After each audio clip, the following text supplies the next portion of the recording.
Welcome back to our channel. I suppose that your car just left you sit somewhere. Most likely it was inconvenient with no warning. That's what happened to us over the weekend. Did give us a warning. We left the doors, like you can see right now, hanging open for a little bit too long. A little bit too long was 10 minutes.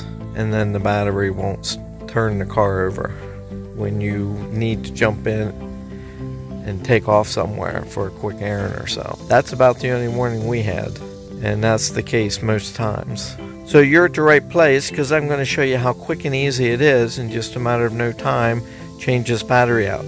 I think the hardest part is deciding, what for battery do I want? What for battery do I need? Normally, if you're like me, you run AutoZone or Advanced Auto or any type of Napa or Battery Unlimited, maybe even Walmart. I was so impressed with my battery that was been in my car for 7.5 years. I wanted to go with the manufacturer's, the GM suggested battery, or what they put in them from the factory, and that's AC Delco.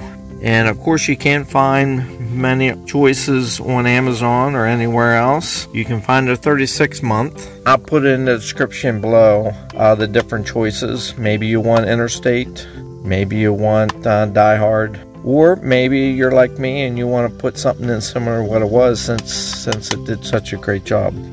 So where did I find my battery, you might be asking. This particular battery, the 42-month, they have the 36-month, which there'll be a link below from Amazon for that one. I went to the dealership here in town, so I went with the 42-month, and that don't mean that the battery will only last 42 months. That means if it fails within 42 months, you will get a free replacement. Anyhow, that's how I decided on which battery to get. But I'll put some choices down below if you don't want to run somewhere or your dealership's too far away, to make it easy for you. Next question you might be asking yourself, how do we change out this battery? Where do you find the battery? They are very valid questions. Well, you know it's not there. Walk back here by the passenger side door. Maybe you saw my video earlier that showed you the location of it, but it is behind, not the driver's seat, but the passenger up front. Right behind that on the floor, under the floor mat. Basically, you will grab a hold of this cover that goes over the seat after you push it back the whole way. Grab a hold of this corner, and you pick that up, lay that away. A T20 torks. Undo that, pull it out, bingo, there's the battery. You might be asking, what other tools do you need besides the torks? You need a 10mm, remove the two battery cables, and you need a 13mm with a long extension. Will it be two short ones or one long one to reach down into your hold down? Okay, we'll start with removing the negative. You have to be careful. Do it slowly and wiggle it up and down and back and forth. Right off. You might be asking, why not take the positive off? Because it's the hot. Well, if you remove the negative, then that makes positive not as dangerous. Like if you would take and put your wrench on here and then maybe touch this metal, it's not hot then. So to remove the negative, push in these tabs. That gives you access to the positive cable, and then with the same socket, 10mm, remove by loosening the tightening bolt that goes around the post. And then the same way, wiggle this back and forth and up and down, and it pops off as well. And then you want to undo the ground lead, and that's done by pushing this tab in, and it comes apart that easy. Gotta be careful, they're small wires. That'll allow you to get this pushed up out of the way. Then take your 13mm with the extensions and go down in there and loosen that, and you want to take it out all the way. And the bracket, keep in mind how it come out. Come up this way, lay it to the side so you know how it goes back in. There's a drain right here for the acid if it would overflow. pull that off and tuck that off to the side, and then you want to take that elbow out. There's no way to pick this up. You could try to pick it up with both hands. I did see where somebody put something down over the post and grabbed a hold with vice grips. You could pick it up that way, but I'm just going to use both hands and lift this up out. Now we have the battery out here.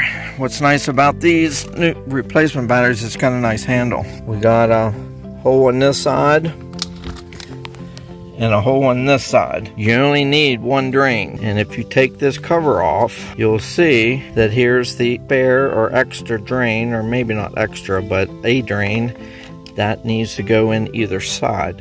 And since we took it off the left side of the old battery, that you might be asking, how do I get that off?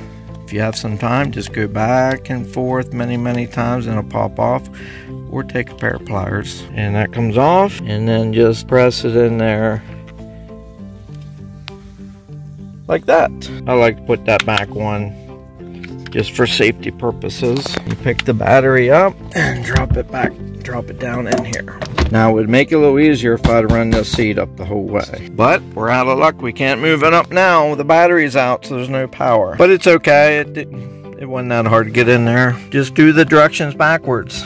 Start out with this elbow in your drain. That's just in case your battery would fail and it needs a place to go, so don't go all through your car, and tuck that in there. Now make sure the battery is the whole way to the left, and pick this up the way you took it off, lay it down in there, then you put your mounting bolt in and tighten it up.